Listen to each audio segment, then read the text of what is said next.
কতক্ষণ আগে মাঠে গেলে? এর মধ্যে তোমার কাজ হয়ে গেছে? আজকে না তোমার বেগুন গাছ লাগানোর কথা ছিল? অতিরিক্ত গরমে কাজ করতে পারলাম না।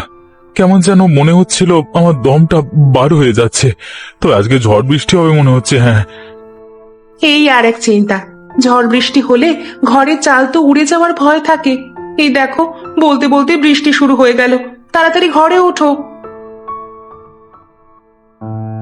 আমার আমার ছাগলটা সকালে মাঠে বেঁধে রেখে এসেছিলাম, এনেছো? একটু আগেই নিয়ে এসেছি। অনেক জোরে ঝড় শুরু হয়ে গেছে। ঘরটা কেমন দুলছে, যে কোনো সময় ভেঙে যেতে পারে। হাতে কিছু টাকা পয়সা জমলে নতুন করে একটা ঘর তুলতাম। টুকটাক যা আয় হয় সব খরচ হয়ে যায়। আমি তোমাকে একটা কথা বলতে চাই। আমার কথা শুনে তুমি পাগল ভাবতে পারো। কানাপুকুর পাড়ে একটা পুরনো আমলের বাড়ি আছে না, ওই বাড়ির সামনে একটা মোটা বট গাছ আছে। আমরা যদি ওই গাছের ভেতর 4 তলা বাড়ি করি তাহলে কেমন হয়? তোমার মাথা ঠিক আছে তো?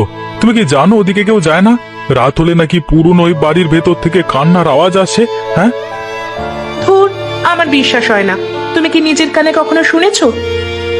আমি নিজে কানে শুনিনি, তবে লোক মুখে শুনেছি। অনেক বছর আগের বাড়ি। এই এলাকায় জমিদারের বাড়ি ছিল, পুকুরটা ওনার। তবে জমিদারের বংশে আর কেউ বেঁচে নেই। কেউ ভয়ে ওদিকে যায় না। কেউ যায় না? তবে আমরা যাব। তুমি বটগাছের ভেতর 4 তলা বাড়ি বানাবে, এটাই আমার শেষ কথা। আচ্ছা আচ্ছা, হবে হবে, আমি আমি গাছের ভেতরে 4 তলা বাড়ি করব। এবার খুশি তো? খুশি।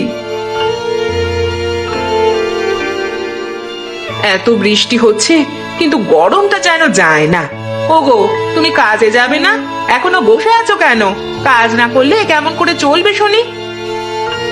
না না, অনেক বেলা হয়ে গেছে, আজ আর কাজে যাব না। আমি তো রাত থাকতে থাকতে কাজ এবার হয়ে যাই, আবার বেশ রাত হলে ঘরে ফিরি। কেউ তো জানে না আমরা এখানে থাকি, আমি জানাতেও চাই না। হ্যাঁ, তুমি ঠিক বলেছো। আমাদের দেখা দেখি দেখা যাবে, গ্রামের অনেকে এখানে থাকতে চলে আসবে। আমরা এই বাড়িতে বেশ আরামে আছি। হ্যাঁ, তা প্রায় বছর হতে গেল। বাড়ি, পুকুর, গাছ গাছালি সব তো পড়েই আছে। আমরা ভোগ করলে অসুবিধা কোথায়? গ্রামের লোকজন জানে আমি শ্বশুর বাড়ি ঘর জামাই থাকি। এখানে আবার কে এলো? তবে তোমাকে একটা কথা বলি, যেই আসুক না কেন আমরা কিন্তু তাড়িয়ে দিব। এখানে আরাম করতে কাউকে আসতে দেওয়া যাবে না। চলো তো বাইরে গিয়ে দেখি। আচ্ছা থাক, তোমাকে যেতে হবে না, আমি যাচ্ছি। অনেক কষ্ট বুঝলে, তবে তোমার শখ আমি পূরণ করব, আমি কথা দিলাম। দেখো একবার, বাড়িটা হয়ে গেলে আমরা অনেক আরামে থাকতে পারবো। ঝড় বৃষ্টির জন্য তো বাড়িতে থাকতে ভয় করে, আর এখানকার পরিবেশ অনেকটা ঠান্ডা। গোপালদা, তুমি এখানে? আমি যতদূর জানি তুমি শ্বশুর বাড়ি ঘর জামাই থাকো, এখানে কি করছো? এই দিকে এসেছিলাম একটা কাজে। বৃষ্টির জন্য পুরনো বাড়ির ভেতরে দাঁড়িয়েছিলাম, শব্দ শুনে এলাম। তা তোমরা এখানে কি করছো? এত বছর আগের গাছটা এইভাবে গর্ত করছো কেন? আরে, আমরা গাছের ভেতরে 4 তলা বাড়ি করব। বাড়ি হয়ে গেলে এখানেই থাকা শুরু করে দেব। এখানে তোমাদের কিছুতেই থাকতে দেব না। আচ্ছা, তোমরা বাড়ি তৈরি করো, আমি গেলাম। দিদি, তুমি আমাকে খবর দিয়েছো কেন? কোনো বিপদে পড়নি তো? এই অদ্ভুত ভুতুরে বাড়িতে থাকতে তোমার ভয় করে না? এখানে কত আরামে আছি তুই জানিস? একদিন থেকে দেখ, তারপর আর এখান থেকে যেতে ইচ্ছে করবে না। আচ্ছা দিদি, আসবার সময় দেখলাম বটগাছটার ভেতরে একজন 4 তলা বাড়ি তৈরি করছে। বাড়ি তো প্রায় শেষের দিকে। আমার সাথে ওদের কথা হয়েছে, তবে তোরা এখানে থাকিস সেটা আমি বলিনি। আমি খালি বলেছি কাজে এসেছি, একটু পরে চলে যাব। বাহ, বেশ ভালো করেছিস। শোন, এই জন্য তো তোকে ডেকেছি। ওদের এখানে থাকতে দেওয়া যাবে না। আমরা চাই না জমিদারের সম্পত্তি কেউ দখল করুক। বুঝতে পেরেছি, এখন আমাকে কি করতে হবে সেটা বলো। যেভাবেই হোক ওদের তাড়াতে হবে, জীবনে যাতে আর কোনোদিন এইদিকে না আসতে পারে। আমি কেমন করে দাঁড়াবো? এখানে কিছুদিন থাকলেই দেখবি ভয় নিজেরাই চলে যাবে। তোদের সাহস বলে বেশি আছিস, মানে বেশি সাহস বলে আছিস। আমি তো তোকে বললাম, এখানে একবার যারা থাকা শুরু করে তারা আর যেতে চায় না। আমার জন্য হলেও তুই ওদের তাড়িয়ে দিবি। এখানে ভালো মতো বসবাসের উপযোগী হয়ে তোকে নিয়ে আসবো। একদিন তুই হবি জমিদারের সম্পত্তির মালিক। কি বলছিস কি তুই এসব? তোমার ঠিক আছে? হ্যাঁ, আমি তো এবার চোখ বুঝে সব দেখা শুরু করে যাও। আর বাড়ির বাগান সব আমার হবে। বল বল ভাই, এগোতে হবে। বল বল বল বল বল। যে কোনো ভাবে গাছটা কেটে দিতে হবে। এখন কেমন করে কি করবি সেটা তোর ব্যাপার। এত বড় গাছ কেটে ফেলা তো মুখের কথা না, তবে তোরা সাহায্য করলে অবশ্যই কাটতে পারবো। হ্যাঁ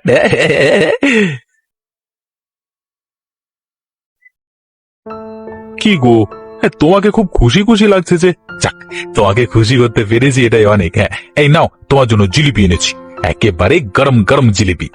আরে ললিতা পিসির মিষ্টির দোকান থেকে নিয়ে এসেছি। হ্যাঁ, খুব ভালো করেছো। গাছের ওপর ঘর বানানো উপলক্ষে গ্রামের লোকজনদের একদিন ভোজ করে খাওয়ানো উচিত। আরে ভোজ করে খাওয়াতে পারলে তো ভালোই হতো, কিন্তু আমার কাছে যে বেশি টাকা নেই, সবাইকে খাওয়াতে অনেক টাকা লাগবে। টাকা তুমি যেভাবেই হোক জোগাড় করো। আমরা এত সুন্দর বাড়ি করেছি, লোকজন দেখবে না? সবাইকে দেখাতে না পারলে যে আমার ভালো লাগবে না। লোকজনের দেখানোর কি আছে? আমরা নিজেদের মতো থাকি না, দেখবে আমাদের দেখা দেখি এখানে আরো মানুষ থাকা শুরু করে দেবে। আমরা নিরিবিলি ভালোই তো আছি। সে বাপু, আমি এত কিছু বুঝি না। তুমি সবাইকে ভোজ করে খাওয়াবে, এটাই আমার শেষ কথা। আচ্ছা, দেখি কি করা যায়, তবে টাকা পয়সা জোগাড় না করতে পারলে ভোজ করা হবে না। ও বাবা গো, দেখো দেখো, কত বড় সাপ! সাপটা দেখতে কি ভয়ঙ্কর! দরজা দিয়ে ঘরের মধ্যে বসে থাকতে হবে। দেখলে তো, এই ভয়টা আমি পাচ্ছিলাম। সাপের জন্য তো এখন ঘর থেকে বাইরে যেতে পারবো না। এত ভয় পেও না তো, সাপ ঠিক চলে যাবে। এদিকে মানুষের চলাচল শুরু হলে আর ভয় থাকবে না। ভয় না থাকলে তো ভালো। দাও, একখানা জিলিপি খাই, দাও।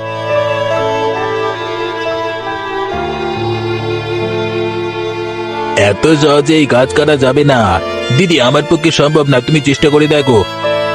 গোপাল দাদা, একটা করাতের ব্যবস্থা করো, কুড়াল দিয়ে কাটা যাবে না। সবাই চলো, পুকুর পাড়ে একটু বসে বিশ্রাম করি গিয়ে, তারপর আবার শুরু করা যাবে। তোমাদের ভয় করে না? এই জঙ্গলের ভেতর কি কোনো মানুষ থাকে? আমি এখানে বসে থাকতে পারবো না, কেমন অন্ধকার হয়ে আছে, আমার কেমন গা ছমছম ছমছম ছমছম করছে। আমরা এখানে প্রায় 1 বছর ধরে আছি, কই আমাদের তো এমন কোনোদিন হয়নি। আচ্ছা তোরা থাক, আমি দেখি আগুন জ্বালানোর ব্যবস্থা করি, দেখি আশেপাশে কিছু কাঠ পাওয়া যায় কিনা। ভিজা কাঠে আগুন জ্বলবে না। তুমি বরং আমাদের রান্না করার শুকনো কাঠ নিয়ে এসো। তোরা এখানে বস, আমি কুড়ালটা নিয়ে গাছ কাটার চেষ্টা করে দেখি। খুব শান্তিতে ছিলাম বুঝলি, ওই পলাশ আর ওর বউ এসে আমাদের শান্তি একেবারে নষ্ট করে দিল। সন্দেহ, আমি কথা দিচ্ছি ওদের এখান থেকে তাড়াবো। যদি গাছ কাটতে না পারি, তাহলে ওদের ভূতের ভয় দেখিয়ে তাড়াতে হবে। কয়েকদিন পর ওরা ঠিক চলে যাবে। হবে না, আমাদের অন্য ব্যবস্থা করতে হবে। এখন প্রায় মধ্যরাত, চলো আমরা ঘরে গিয়ে ঘুমিয়ে পড়ি। আচ্ছা চলো।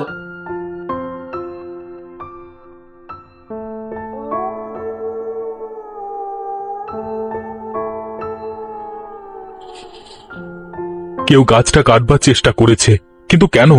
আমরা এখানে আছি বলে?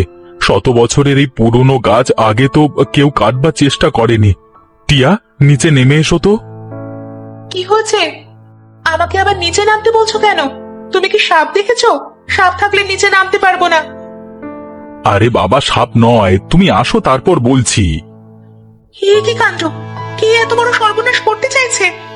বুঝেছি, গ্রামেরই কেউ হবে। আমাদের সুখ সহ্য করতে পারছে না, তাই গাছটা কেটে দিতে চায়। ভোজ করে খাওয়াতে চেয়েছিলাম, কিন্তু কোনো দরকার নেই। যারা আমাদের ক্ষতি করতে চায় তাদের কেন ভোজ করে খাওয়াবো?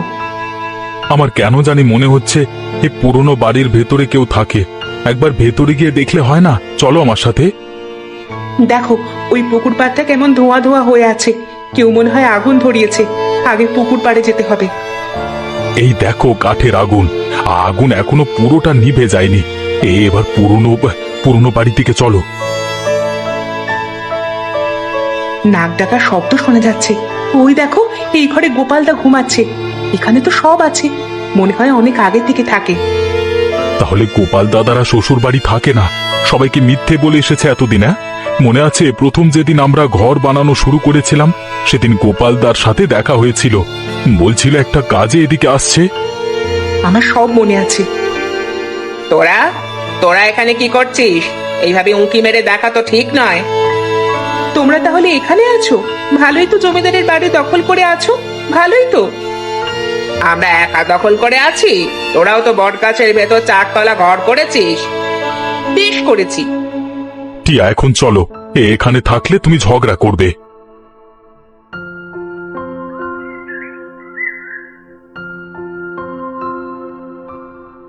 কি রে, তোর মন খারাপ? মুখটা এমন শুকনো শুকনো লাগছে কেন? বউয়ের সাথে কি ঝগড়া করেছিস?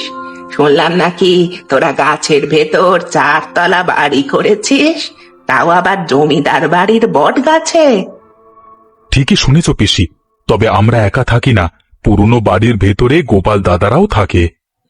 গোপাল তো বলেছিল শ্বশুর বাড়ি থাকে, তাহলে এতদিন মিথ্যা কথা বলেছে। তোরা যখন আছিস তাহলে আমিও যাব।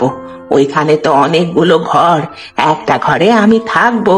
ঝড় বৃষ্টি হলে আমার কুঁড়ে ঘরের চাল দিয়ে জল পড়ে, মাঝে মাঝে মনে হয় ঘরটা বুঝি উড়ে চলে যাবে। তুমি বরং আমার বাড়ি থাকতে পারো, আমি তো 4 তলা ঘর করেছি, তোমার থাকতে অসুবিধে হবে না।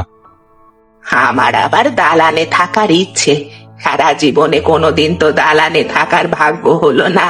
এই বয়সে এসে যদি একটু ঠাঁই হয় তাহলে মরার আগে শান্তিতে মরতে পারবো। ঠিক আছে, তুমি তোমার মনের ইচ্ছা পূরণ করো, পারলে আজই যেতে পারো। এবার আমার দুখানা গরম গরম জিলিপি দাও দেখি। হ্যাঁ, আজকে যে খেয়ে যাচ্ছিস, বউয়ের জন্য নিয়ে যাবি না? আমি খেয়ে নিই, তারপর দুখানা নিয়ে যাব। পিসি, একটা কথা জিজ্ঞেস করব, কিছু মনে করবে না তো? কি মনে করব? তুই জিজ্ঞেস করতে পারিস, তোকে তো আমি নিজের লোক বলেই মনে করি। তোমার স্বামী সংসার কি কোনোদিন হয়নি? আমি জন্মে থেকে তোমাকে একা দেখি, কিন্তু কোনোদিন কিছু জানতে চাইনি। আমার বিয়ে হয়েছিল, কিন্তু বিয়ের 3 দিনের মাথায় আমার স্বামী হঠাৎ করে বমি করতে করতে মারা যায়। তারপর আর কোনোদিন বিয়ে করিনি। খুবই কষ্ট পেলাম। আচ্ছা, আমি এবার যাব। তুমি ওকে কখনো গরম গরম জিলিপি দিয়ে যাও তো। যাক, এই বয়সে এসে দালানে থাকার সৌভাগ্য হলো। যতদিন বেঁচে থাকবো ততদিন এখানেই থেকে যাব। পিসি, তুমি এখানে কেন? তুমি জানো না এই বাড়ি এখন আমাদের অনুমতি ছাড়া এখানে কেউ আসতে পারে না। তুমি চলে যাও, নইলে তোমাকে আমরা বের করে দেব। এটা কারুর বাড়ি নয়। অনেক বছর আগে এখানে জমিদার বিক্রম আর তার পরিবার বসবাস করত। জমিদারের কোনো ছেলে পুলে ছিল না, তাই জমিদার দুঃখে আত্মহত্যা করেছিল। তারপর থেকে আস্তে আস্তে এই বাড়ি জনমানব শূন্য হয়ে যায়। জমিদার আত্মহত্যা করেছিল বলে ভয় কেউ এই দিকে আসে না। আমি তোমার কাছ থেকে কোনো ইতিহাস শুনতে চাই না। ভালো চাও তো এই বাড়ি থেকে বার হয়ে যাও। আমি যাব না, দেখি তোরা কি করতে পারিস। এই বাড়িতে থাকার অধিকার গ্রামের সবার আছে। এই ভূপেন, এইদিকে আয়, দেখ ললিতা পিসি জমিদার বাড়ি দখল করেছে। কিছুতেই ললিতা পিসিকে থাকতে দেওয়া যাবে না। কি হয়েছে, এত চিৎকার করছো কেন?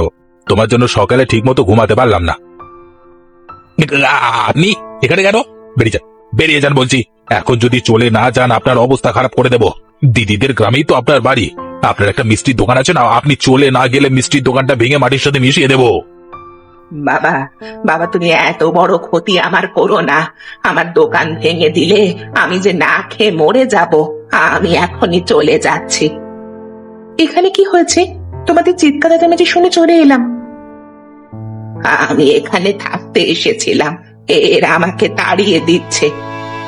পিসি, তুমি আমার সাথে চলো, তারপর দেখবো তোমাকে থাকতে দেয় কি না দেয়। দিদি, আমি তোকে কথা দিচ্ছি, আজকে রাতে 4 তলা বাড়ি আমি ধ্বংস করে দেব।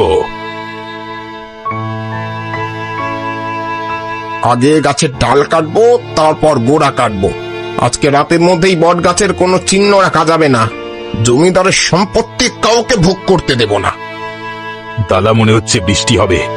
সাবধানে, পা পিছলে আবার পড়ে যাও না। এই দেখো, বৃষ্টি শুরু হয়ে গেল। যা, বৃষ্টি আজকে আমাদের থামাতে পারবে না। সাপ? হ্যাঁ, কোথায় চাপ?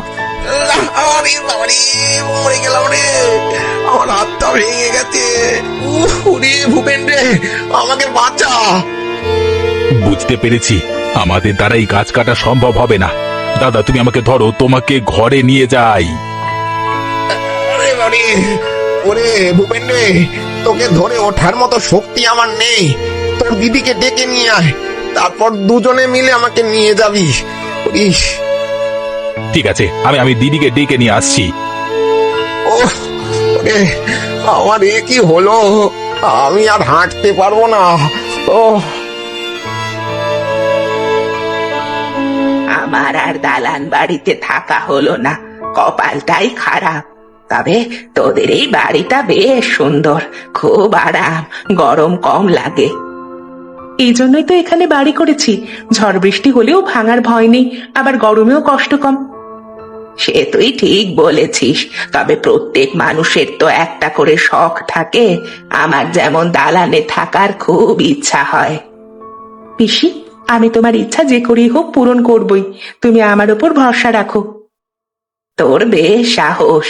শোন মা, আমাকে তাড়াতাড়ি খেয়ে দোকানে যেতে হবে। ওই দোকানটাই আমার শখ, যা আয় রোজগার হয় তা দিয়ে আমার বেশ চলে যায়। এই বয়সে তুমি রোজগার করো, সবাই যদি তোমার মতো হতো তাহলে সংসারে কোনো অভাব থাকতো না। ছেলেদের পাশাপাশি মেয়েদেরও আয় রোজগার করা উচিত। তোর কথা ঠিক, তবে আমার কেউ নেই বলে বাধ্য হয়ে দোকান চালাতে হয়। একটা বিশাল ঘটনা ঘটেছে। কালকে রাতে গোপাল বট গাছের ডাল কাটতে গিয়ে পড়ে গেছে, পড়ে মাজা ভেঙে গেছে। বেশ হয়েছে, তুমি জানলে কেমন করে? আগে রিয়া বৌদির সাথে দেখা হয়েছিল, উনি আমাকে বললো আজকে, মানে চলো আমরা আমরা আমরা দেখতে যাই। যেমন লোক ওদের তেমনই শাস্তি হয়েছে। এমন করে বলতে হয় না, কারোর বিপদে কখনো খুশি হতে নেই। ওরা তোমার সাথে এত খারাপ ব্যবহার করার পরও তুমি এই কথা বলতে পারলে? আমিও যদি ওদের মতোই ব্যবহার করি তাহলে ওদের সাথে আমার পার্থক্য থাকলো কিসে? হয়েছে হয়েছে, এবার তোমরা চলো। পিসি, চলো আমরা যাই। তোমরা এসেছো, দেখো কি বিপদে আমরা পড়ে গেছি। আমি একটা গাছরা ওষুধ দিব, সেই ওষুধ খেলে কয়েকদিনের মধ্যে গোপালের মাজা ব্যথা কমে যাবে। তোমার সাথে এত খারাপ ব্যবহার করার পরও তুমি ওষুধ দিবে? পিসি, তুমি অনেক ভালো মানুষ, তুমি আমাদের মাফ করে দাও। এসব কথা এখন থাক, আগে গোপালকে সুস্থ করতে হবে। একটা কথা, ললিতা পিসি, তুমি আজকে থেকে এই জমিদার বাড়িতে থাকবে। এই বাড়িতে থাকার অধিকার সবার আছে। ঠিক আছে, আমি আজকে থেকেই থাকবো।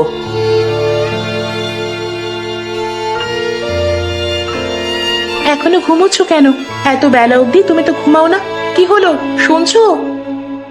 একদিন কাজ না করলে কিছু হয় না, এখান থেকে যাও তো, আমাকে বিরক্ত করো না।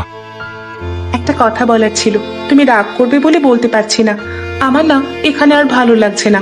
গাছের ভেতর চারতলা বাড়িতে থাকার স্বাদ আমার মিটে গেছে। কেন ভালো লাগছে না? এখানে তোমার থাকতে হবে। গাছের ভেতর চারতলা বাড়ির জন্য তুমি আমাকে পাগল করে দিয়েছিলে। কত কষ্ট করে আমি বাড়িটা করেছি, আর এখন তুমি বলছো এই বাড়িতে থাকবো না? এখানে থাকতে ভালোই লাগে, কিন্তু বিষাক্ত পোকামাকড় আর সাপের বড্ড ভয় করে। এই বট গাছে অনেক সাপ। তুমি যখন যা বলতে তখন তাই শুনতে পারবো না, ভালো লাগে না। তুমি এখান থেকে যাও, আর আমাকে একটু শান্তি করে ঘুমাতে দাও তো। বুঝতে পেরেছি, এই বাড়ি ছেড়ে আর যাওয়া হবে না। কি আর করা, সাপ আর পোকামাকড়ের সাথে বসবাসের অভ্যাস করতে হবে। বলুন তো দেখি, ললিতা পিসির কিসের দোকান? সঠিক উত্তর কমেন্ট করে জানাবেন। আর পরবর্তী গল্প দেখার জন্য আমাদের চ্যানেলটা সাবস্ক্রাইব করতে ভুলবেন না। সবাই ভালো থাকবেন, সুস্থ থাকবেন। ধন্যবাদ।